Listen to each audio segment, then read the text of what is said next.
Ah, donc, pour ce soir, le sujet, enfin, on va opposer quelque chose qui, c'est-à-dire, c'est un questionnement qui a eu lieu déjà il y a de longues années sur le rapport entre la justice et le libre arbitre. De manière générale, on a l'habitude de, comment dire, d'accorder on va dire, ces deux principes, puisque évidemment, on ne peut pas imaginer qu'il y ait une justice ou l'application d'une justice si la personne n'a pas son libre arbitre. Par exemple, aujourd'hui, on est très sensible à ça. D'ailleurs, même des fois, on va aller jusqu'à chercher des raisons qui font que qu'une personne, elle a transgressé, elle a fait, je sais pas moi, elle a fait un acte qui n'était pas acceptable. Et on va dire, bon, bah, c'est parce qu'il était fou, c'est parce qu'il avait des antécédents, c'est parce qu'il avait ci, il avait ça, etc. Et donc, ça atténue la gravité de son acte. Ouais. Si le type est terroriste et il se fait exploser, ou alors il tue des gens, on va dire, bon, bah, il était fou, et donc, du coup, bon, bah, il est plus un terroriste, il est fou. Ouais. Cette question-là, elle existe depuis des années et des années. Ça fait longtemps que les hommes réfléchissent là-dessus en disant, mais attends, si on veut un système judiciaire dans lequel on applique soit des punitions, soit des récompenses, eh bien forcément, il faut que la personne ait son libre arbitre. Ouais, il faut qu'elle ait choisi ce qu'elle ait fait. Si elle a choisi ce qu'elle a fait, donc en pleine conscience, alors effectivement, on peut la récompenser comme on peut la punir. D'accord? Donc ce qui est logique. Et ça, c'est pas quelque chose de totalement évident. Ouais. Pour nous, c'est naturel de penser qu'on a notre libre arbitre. C'est-à-dire que on choisit. Salut. on a comment dire, le sentiment d'exercer notre libre arbitre et de choisir, ouais, ce que l'on choisit, c'est-à-dire nos actes, comment dire, toutes nos pensées, etc. Elles sont choisies. Et on va essayer de montrer en vérité, c'est ce qui peut quelque part nous sauver. C'est-à-dire d'imaginer qu'on a le libre arbitre, ouais, eh bien c'est ce qui nous sauve justement de l'idée qu'on puisse avoir une récompense ou une punition. Ouais, c'est comme ça qu'on arrive à s'évaluer également. Ouais. Si on n'avait pas de libre arbitre, on ne pourrait pas s'évaluer, on ne pourrait pas se dire « Ah tiens, je suis une bonne personne » ou « Je suis une mauvaise personne ». J'ai fait quelque chose de mal, les frustrations n'existeraient pas. Ou encore le sentiment d'avoir accompli quelque chose, ouais, la satisfaction n'existerait pas non plus si j'avais pas le sentiment d'avoir le libre arbitre. Bah, si tu es un robot, tu peux pas avoir de satisfaction, tu sais que tu es obligé de faire ça. Ouais. Donc quelle satisfaction il y a à appliquer quelque chose que de toute façon tu es obligé ou condamné à appliquer. D'accord? Or, l'homme, c'est le seul être qui a ce sentiment-là. Dans la création, ouais, c'est la seule créature qui a ce sentiment, et c'est d'ailleurs peut-être certainement ce qu'il possède, c'est quoi? C'est qu'il applique les choses à partir de lui-même. C'est pas une influence extérieure qui le pousse à agir, c'est toujours à partir de lui-même qu'il va faire ses actions, en bien ou en mal. Donc ça, on va dire, c'est le sentiment habituel et régulier, normal.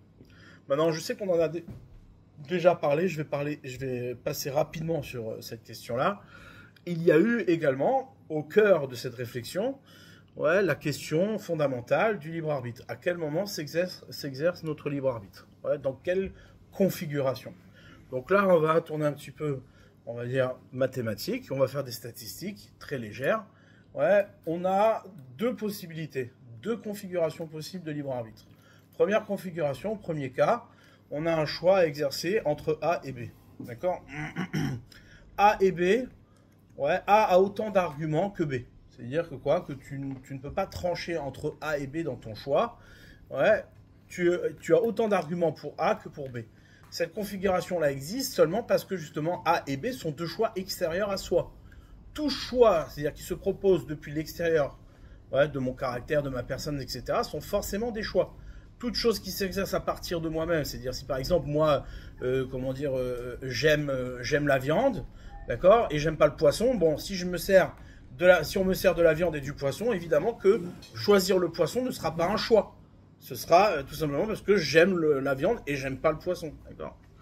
Maintenant, lorsque on a un choix qui s'exerce entre A et B, si A a autant d'arguments que B, comment on fait pour choisir? Tu peux pas, c'est impossible, d'accord? Si tu choisis, ça veut dire que tu n'as pas choisi.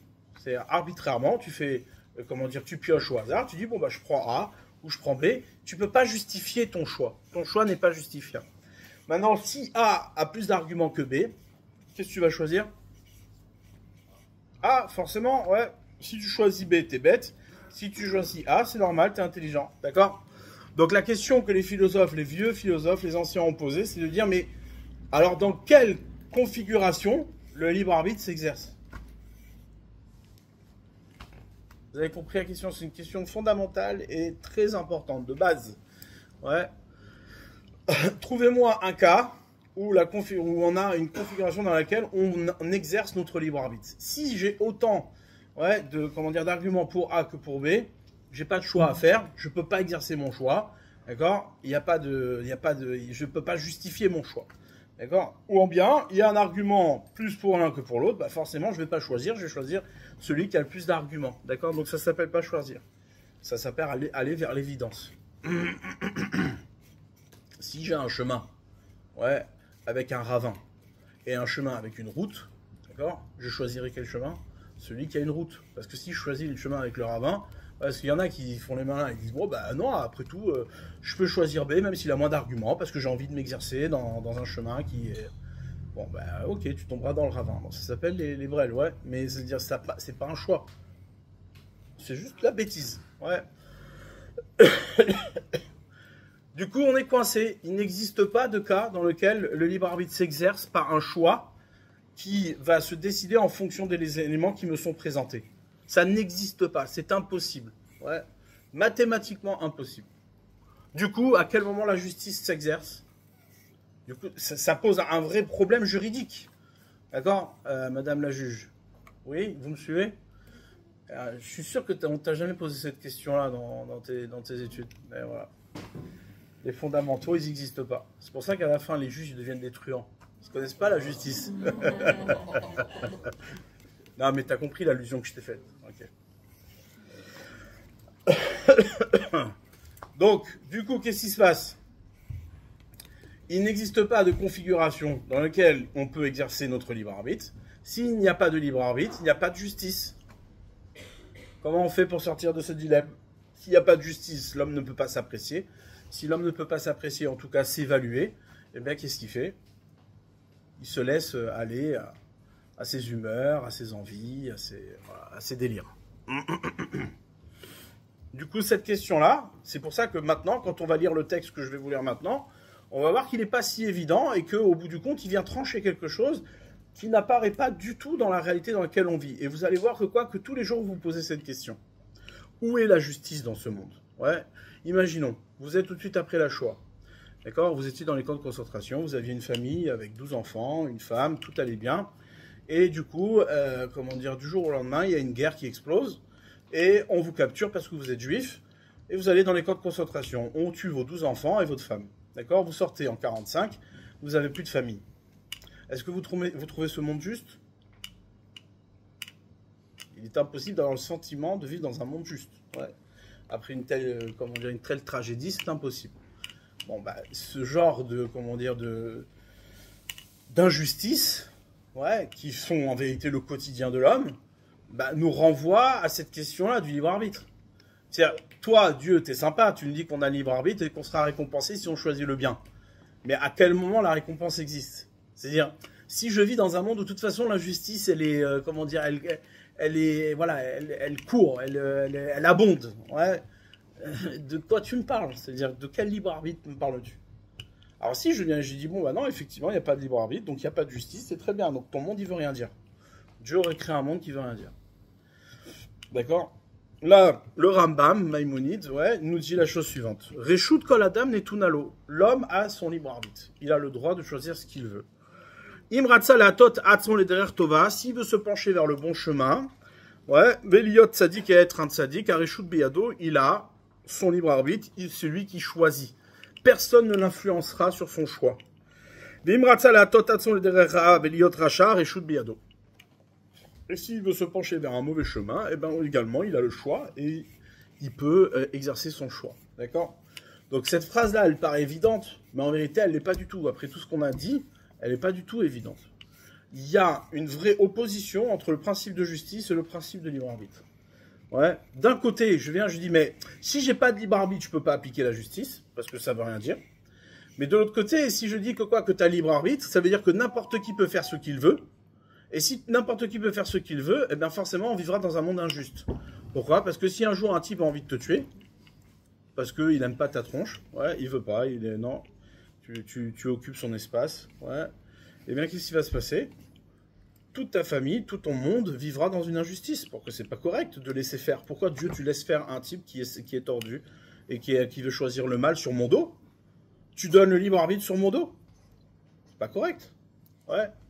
Donc vous comprenez, là, on a un vrai problème de Emouna. Ce problème de Emouna, il démarre à partir d'une réflexion, d'une question toute simple. Nous, on la vit de manière inconsciente, mais on l'exprime jamais. Pourquoi? Parce qu'on est religieux. Ouais, on dit non, non, ouais, ça va pas, Dieu, il est... Ouais. Mais au bout du compte, cette question-là, c'est une impasse. Et tous, au fond de nous-mêmes, ouais, on vit très mal cette injustice. Le jour où l'examen tombe Shabbat. Le jour où l'examen, t'es religieux, d'accord? Tu fais tout bien toute l'année, tu pries, tu trucs, tu machin.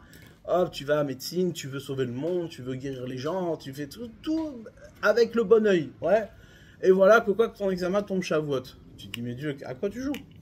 C'est injuste. Le type, il va pas aller à Shavuot, il sera jamais médecin. Je connais plein de gens comme ça, qui n'ont pas été à l'examen parce que ça tombait Shavuot. Alors, ils sont jamais devenus médecins. C'est injuste, ça se fait pas. Pourquoi tu fais ça? Ouais. Ça, vous allez me dire que tout le monde le prend bien? C'est pas vrai. Il n'y a aucune personne qui prend bien une telle nouvelle.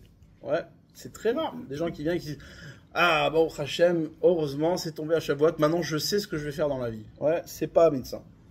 Ça n'existe pas.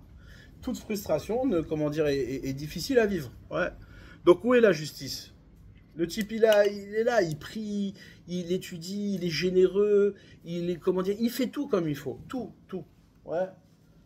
Et voilà que dans le meilleur des cas, on va dire, il a été ruiné. Dans le meilleur des cas, parce que c'est la moins pire des choses qui puissent arriver, être ruiné. Ouais. Combien? La Gemara posera la question, on dira, on ne comprend pas. Moshe Rabbeinu lui-même pose la question à Dieu, Tzadik Veralo, le Tzadik, il lui arrive du mal. Quel est le statut de cette personne? Pourquoi un Tzadik lui arrive du mal dans ce monde-là? Ok. Très bien, maintenant qu'on a bien senti le problème, d'accord, eh bien, on est au cœur d'une impasse. C'est une vraie impasse. Une impasse à la fois intellectuelle et à la fois religieuse. D'accord? C'est-à-dire, quand je dis religieuse, ça veut dire dans notre rapport à Dieu, et également intellectuelle, parce que dans nos rapports à nous-mêmes, on se ment. Quand on vient, on dit, on est juste, c'est pas vrai, on n'est jamais juste. Pourquoi? Parce qu'on n'exerce jamais notre libre arbitre. Et si tu n'es pas capable toi-même de dire à quel moment tu exerces ton libre arbitre, tu peux pas dire de toi que tu es juste. Ouais? D'accord? Ok. Évidemment que grâce à Dieu, on n'est pas les premiers à penser, il y a des gens qui ont pensé avant nous et qui ont donné des réponses. D'accord? Donc on va essayer d'entendre et de comprendre ces réponses-là.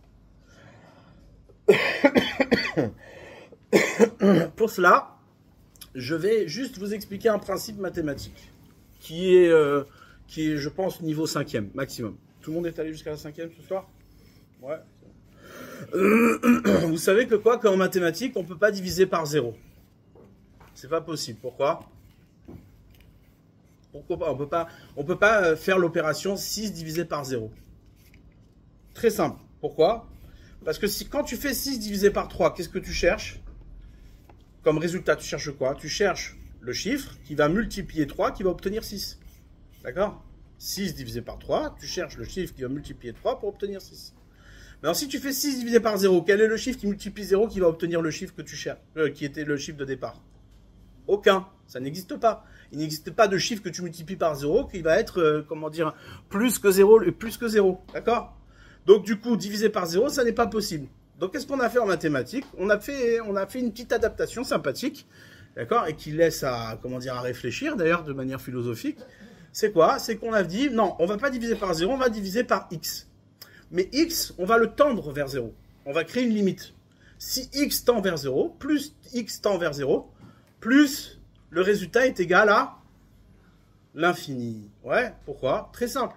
6 divisé par 0,1, ça c'est 5e, ouais. 6 divisé par 0,1, c'est multiplié par 10. Quand tu divises par 0,1, c'est comme si tu multiplies par 10. 6 divisé par 0,1, 60. Voilà. 6 divisé par 0,01, c'est multiplié par 100, ça fait 600. Plus tu vas te rapprocher de 0, 0,001, tu multiplies par 1000, et ainsi de suite. Donc plus tu vas diviser par 0, plus ton x tend vers 0, plus ton résultat tendra vers l'infini. D'accord? Ok, très bien. Pourquoi je vous dis tout ça? Parce qu'on va utiliser exactement ce même principe-là pour essayer de faire rencontrer ce qu'on appelle le libre arbitre et la connaissance. D'accord? Ok, vous retenez juste ça. Maintenant, comment dire, on va expliquer ce qu'est la yédia, la connaissance. Vous savez que dans la Torah, ce qu'on appelle le terme yédia, il y a 3 mots pour désigner, on va dire, comment dire, l'esprit, la sagesse, la compréhension, la réflexion. D'accord? Il y a ce qu'on appelle chokhma, la sagesse. Chokhma, c'est quoi? C'est ce qu'on apprend d'un maître. C'est la connaissance qu'on apprend de l'autre. D'accord? C'est une connaissance qui nous est, comment dire, enseignée. Ensuite, il y a la bina. Bina, c'est la connaissance que j'obtiens par la réflexion. Donc, une fois qu'on m'a donné un enseignement, je réfléchis par moi-même et j'en déduis quelque chose. C'est ce qu'on appelle la bina. D'accord? Et ensuite, il y a une troisième forme de connaissance qui est beaucoup plus pertinente et qui est beaucoup plus liée à la personne. Ouais. C'est quoi? À l'être. C'est la yédia. Da'at, la connaissance. Pourquoi? C'est quoi la connaissance? Et ça, on l'a déjà dit plusieurs fois, mais on va le répéter. D'accord? Connaître quelque chose, c'est intégrer que cette chose-là, elle est aussi existentielle que moi. Tant que je n'ai pas intégré ça, cette chose-là n'est pas encore dans ma connaissance. Elle est dans mon apprentissage, elle est dans ma réflexion, mais elle n'est pas encore dans ma connaissance. Parce que connaître, c'est connaître au même niveau que mon être lui-même. D'accord? Je prends ce sel, je dis voilà, ce sel, je le connais, tu ne pourras le connaître que si, ouais, ce sel-là, tu peux pas imaginer qu'il disparaisse parce que s'il disparaît, toi aussi tu disparais.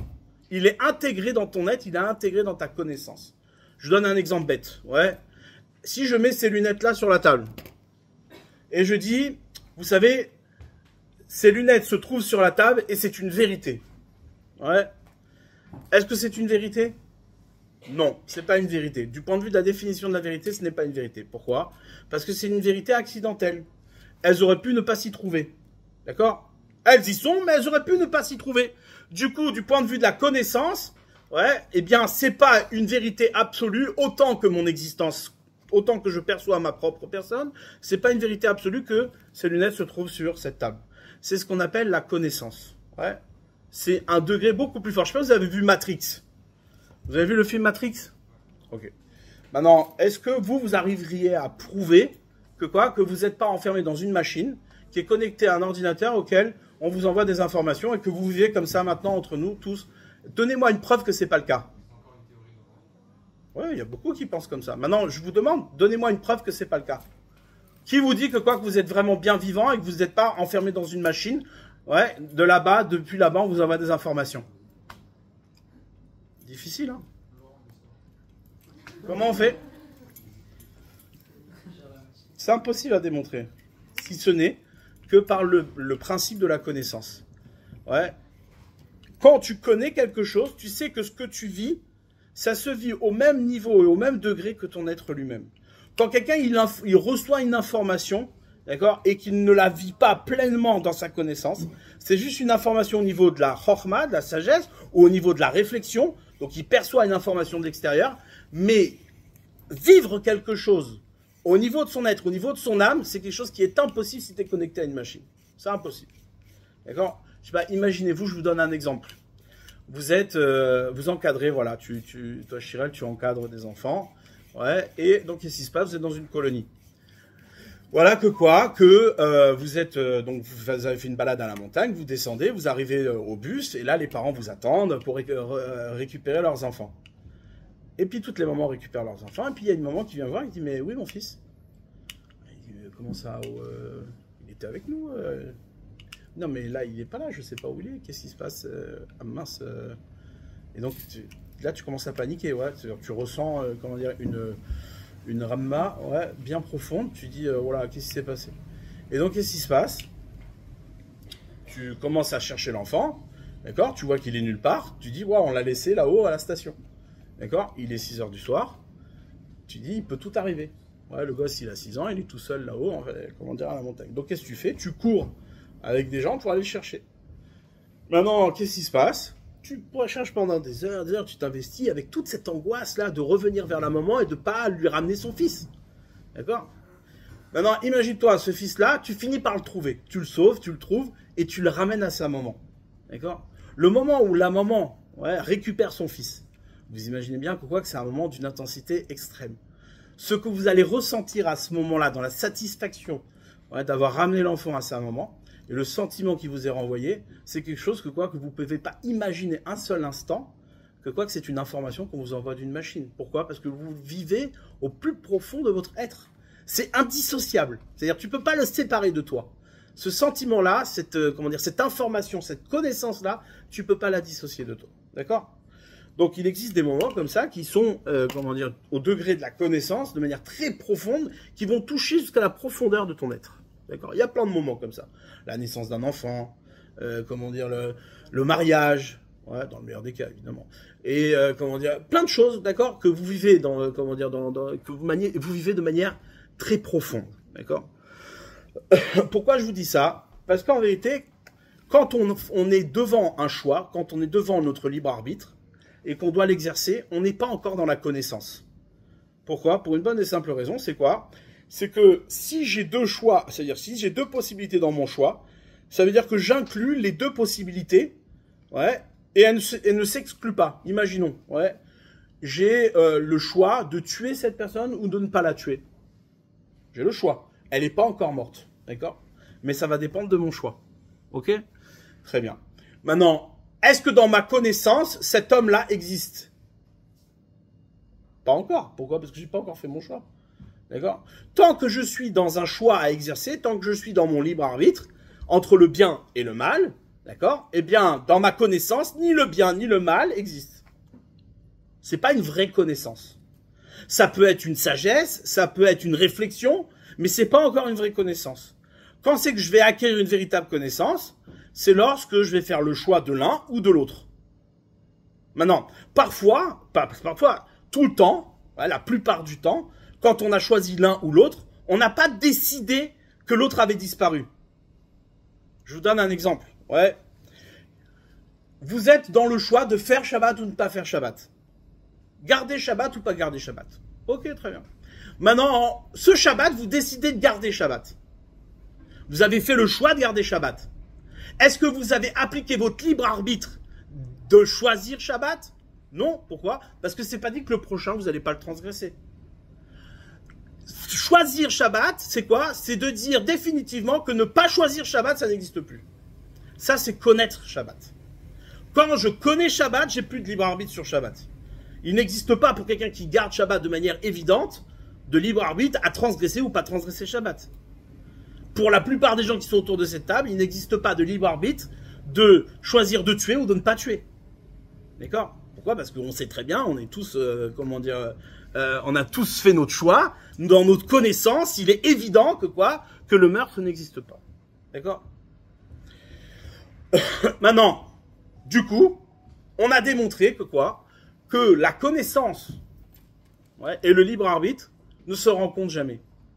Quand tu connais, tu n'as plus à choisir. Quand tu choisis, tu ne connais pas encore. D'accord? Ok. Maintenant, on va juste utiliser une petite astuce qui est très importante. Donc c'est un peu difficile maintenant. Pas tout ce que j'ai dit maintenant, ça va, c'était simple. Là, maintenant, ce qu'on va dire maintenant, c'est un petit peu difficile. Pour résoudre ce problème-là de la justice et de l'injustice.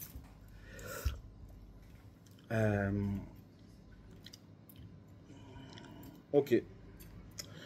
Donc, puisque la connaissance véritable, c'est-à-dire quand je dis la connaissance, c'est la véritable existence des choses, et le libre arbitre ne se rencontre jamais, c'est bien. Donc ça veut dire quoi? Ça veut dire qu'il existe deux moments importants pour l'homme, d'accord, qui sont ces deux moments-là dans sa progression d'exister. C'est-à-dire que l'homme naît dans un monde où il est complètement dans son libre arbitre. Ok? Il est dans son libre arbitre. Dieu le jette dans le monde et il dit vas-y, grandis, choisis entre le bien et le mal. Ok? Maintenant, tant qu'il n'a pas choisi, il vit pas encore. Il n'est pas encore vivant. Il n'est pas encore dans la connaissance. Ouais. Nous, tous les objets du monde, on ne les connaît comme des objets extérieurs, comme des éventualités. Or, qu'est-ce qui se passe? Si toute chose reste une éventualité, ouais, eh bien, elles ne deviennent jamais une connaissance. Pourquoi? Parce que c'est elles qui vont décider de l'engrenage dans lequel tu vas vouloir t'inscrire. Imaginons que vous êtes dans une fête le soir, d'accord? Vous avez plein de potes et tout ça que vous aimez bien. Et il y en a un qui s'excite et qui dit « Allez, venez les gars, on joue à celui qui arrive à vider la bouteille. » D'accord? Bon. Alors, si toi, maintenant, dans ta tête, t'es clair, ouais, la connaissance, elle est claire, t'es bien attaché à toi-même, d'accord? Tu vas pas jouer à ce jeu débile, ouais. Par contre, étant donné que quoi, que t'es pris dans un environnement, et que devant toi s'offre l'opportunité soit de suivre ou de ne pas suivre, si ça reste des opportunités, tu peux ne pas suivre. Mais c'est pas un choix. Ce sera pas encore un choix. Tu peux suivre et ce sera peut-être même pas encore un choix. Ce sera juste quoi? Que tu as des opportunités qui s'offrent à toi. Soit tu la suis, soit tu la suis pas. Non, aujourd'hui, je sais pas, j'ai mal au bide, je suis pas sûr que ça va me plaire. Ouais. Et le lendemain, tu dis, ah, ce soir, je suis bien excité, je suis chaud, je vais le faire. Ouais. Il existe, c'est-à-dire, nous, on connaît tous des moments comme ça. Des moments d'incohérence. Un coup, on suit, un coup, on suit pas. Ouais. Et ça, c'est valable également dans la pratique de la Torah et les mitzvot. Un coup, on suit, un coup, on suit pas. C'est comme ça qu'on vit un peu notre, comment dire, notre judaïsme. Il y a des fois on a la force, il y a des fois on n'a pas la force. Ouais, c'est comme ça. Ça veut dire qu'on n'a pas encore fait notre choix. Ça veut dire qu'on n'a pas encore exercé notre libre arbitre. Ça veut dire qu'il existe, dans plein de choses, dans la plupart du temps, ouais, tout ce qui se présente à nous sont des opportunités. Ouais, donc tu n'as pas encore exercé ton libre arbitre. Le libre arbitre ne s'exerce pas, on a vu. Il ne s'exerce pas dans une possibilité A autant que B. Ça n'existe pas. C'est pas un libre arbitre. Alors, du coup, quand c'est que j'exerce ce libre arbitre? Quand? À quel moment? Réponse, à quel moment? Lorsque tu décides de connaître. Lorsque tu décides de passer dans la connaissance. Je reprends les deux configurations.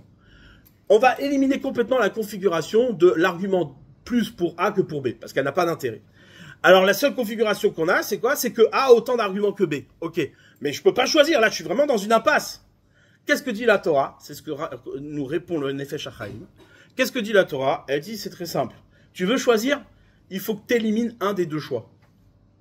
Il faut que tu acceptes que quoi? Que ta connaissance, elle t'est proposée d'ailleurs, en dehors des opportunités qui te sont proposées. Nous, on essaye sans arrêt de construire notre connaissance en fonction de ce qu'on nous présente. Et là, on vient te dire, non, c'est pas vrai. La connaissance se construit pas en fonction que tu présentes, parce que si c'est ça, t'es toujours piégé, t'existes jamais. Parce que tu n'exerces jamais ton libre arbitre. Donc la réponse, elle est que quoi?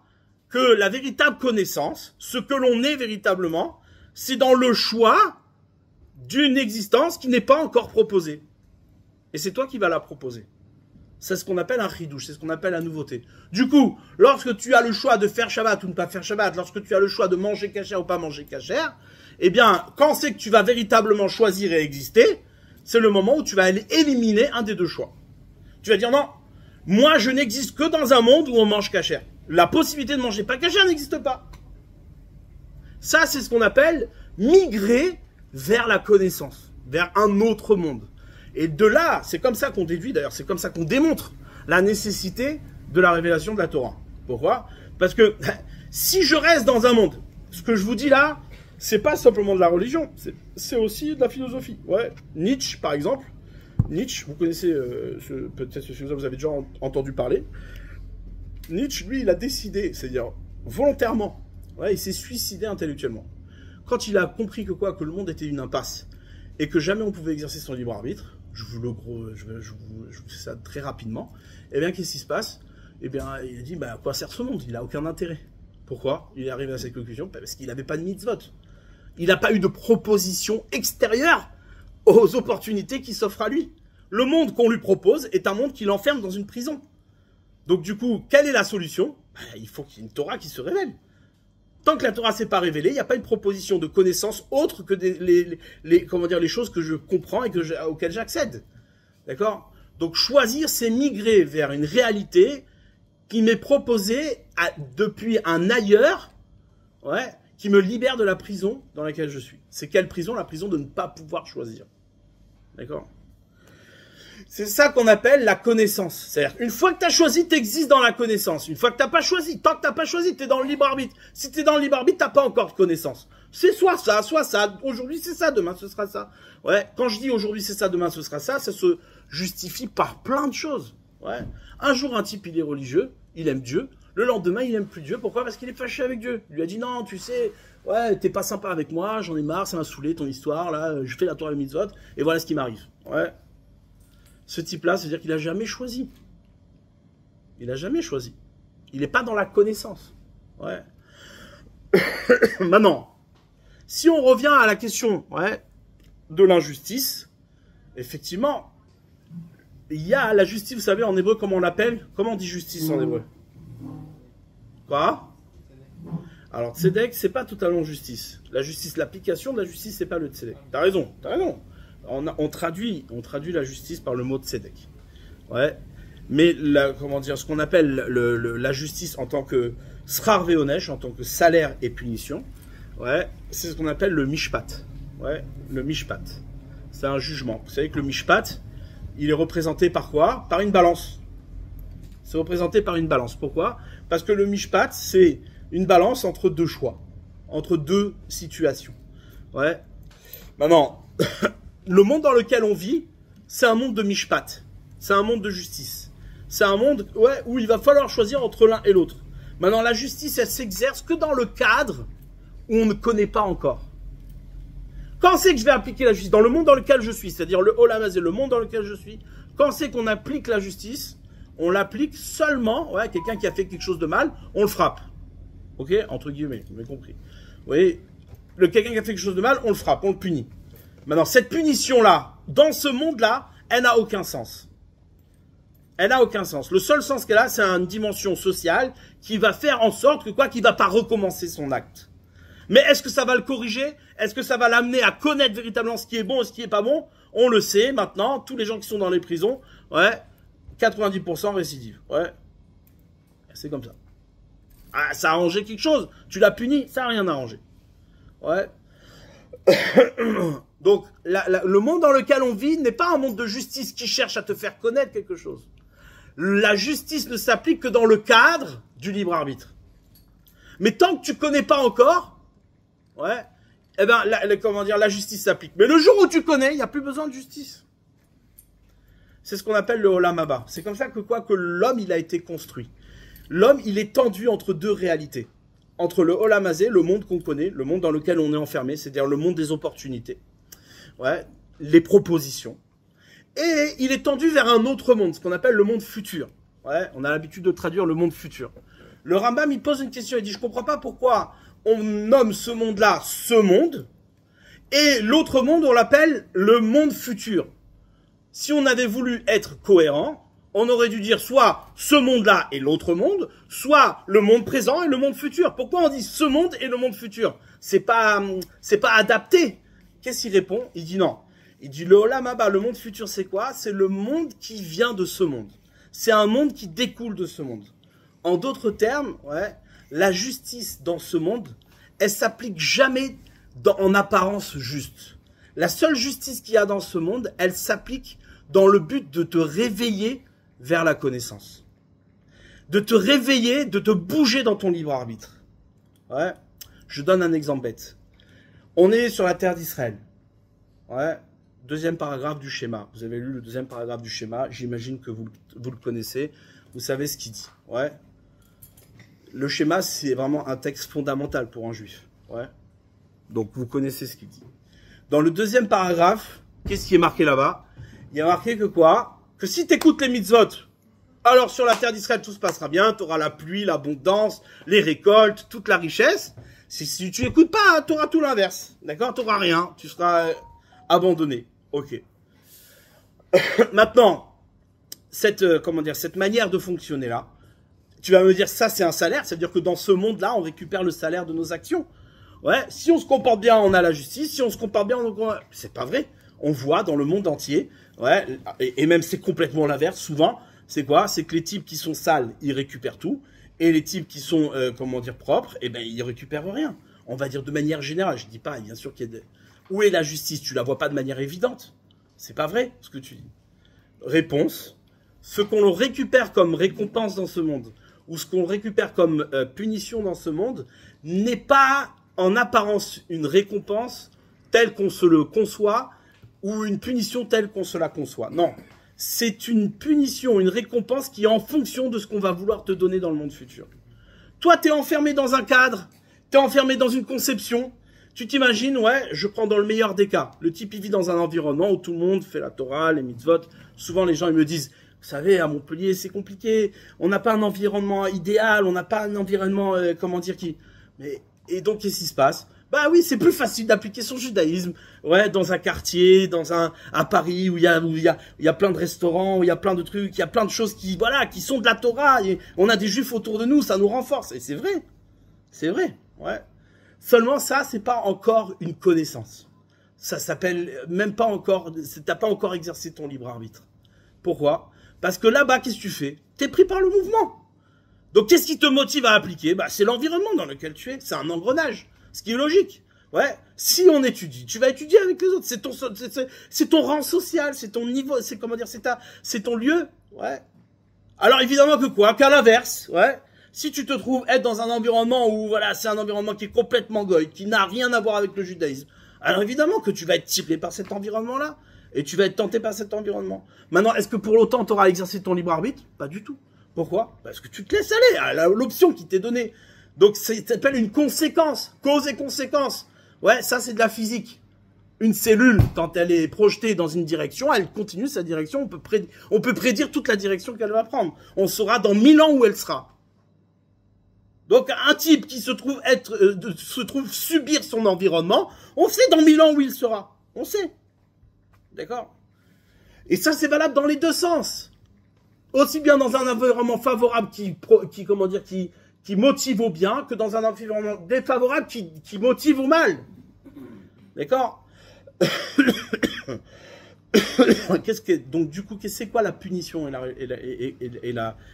c'est quoi l'injustice qu'il y a dans ce monde? En vérité, toi, tu crois que c'est de l'injustice. Mais tu le subis comme une injustice parce que tu n'es pas encore réveillé à la connaissance.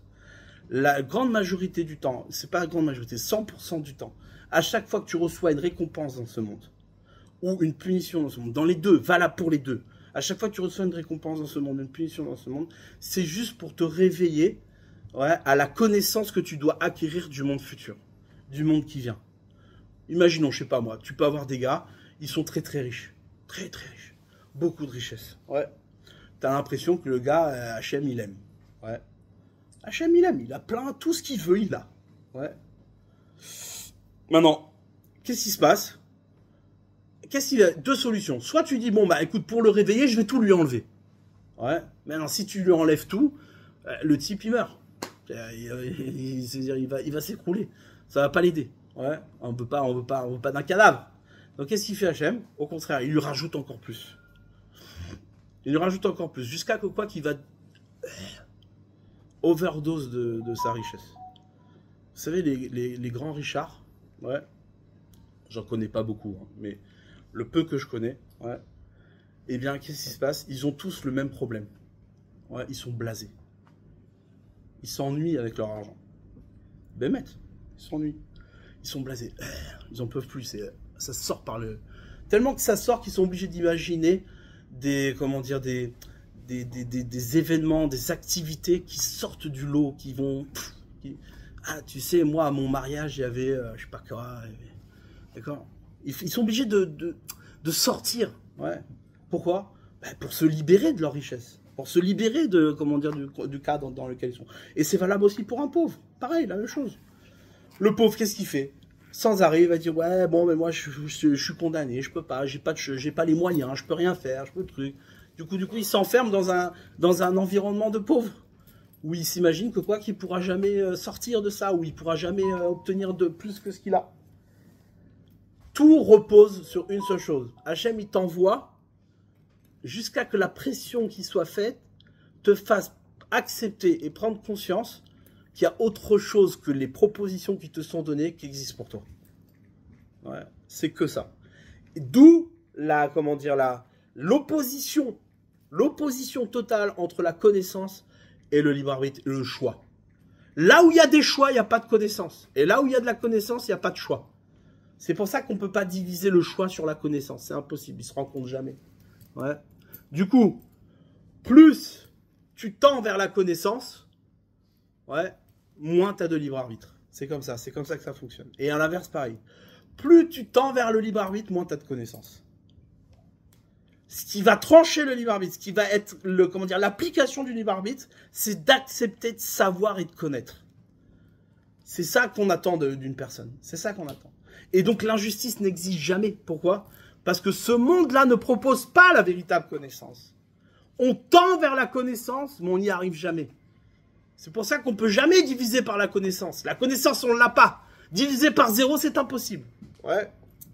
Par contre, tu peux tendre vers cette connaissance. Le monde dans lequel on a été déposé, c'est un monde qui tend vers le monde futur, sans arrêt. Et d'ailleurs, il tend tellement qu'à un moment donné, ce monde-là est désagréable. Et désagréable au possible. Ouais.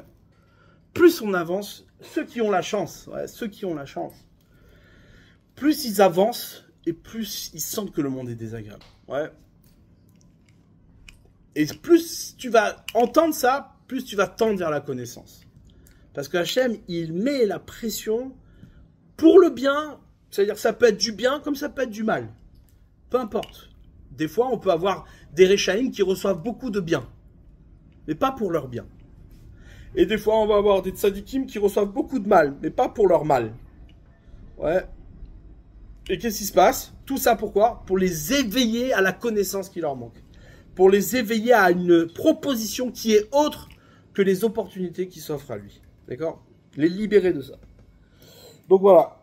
Ça, c'est le lien qu'il y a entre la connaissance telle qu'on l'a définie et le libre arbitre. Et c'est ce qui donne la possibilité d'espérer dans une justice, dans une véritable justice. La justice que l'on connaît dans ce monde-là, c'est une justice qui est nécessaire, indispensable. Bien entendu, cette application-là, comme Hachem lui-même nous la donne, il vient et il dit non, je vais t'aider. Mais elle a un seul but. Elle n'a pas un but ici de définir ce qui est juste et ce qui est mauvais. Parce que dans ce monde, on ne peut pas définir ce qui est juste et ce qui est mauvais. La connaissance, on ne l'a pas.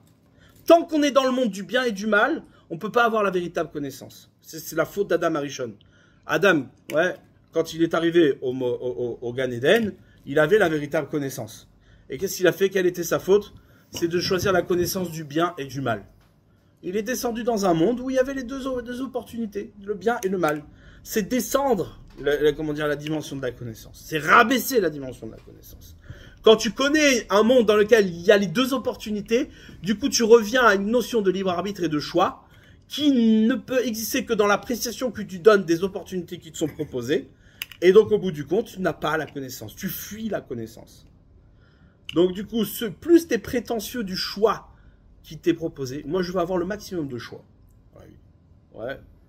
À mes enfants, je veux leur proposer, je veux pas les enfermer dans un seul chemin. Je veux qu'ils aient le choix. Plus tu proposes du choix, plus tu éloignes les gens de la connaissance. Le monde, c'est pas un monde de choix. On n'a pas, destiné à rester dans un choix. Celui qui reste dans un choix, c'est quelqu'un qui n'exerce jamais son libre arbitre et c'est quelqu'un qui est enfermé dans la prison, ouais, des opportunités, des propositions qui lui sont données, qui sont purement matérielles. Jamais il atteindra la connaissance véritable. Ouais.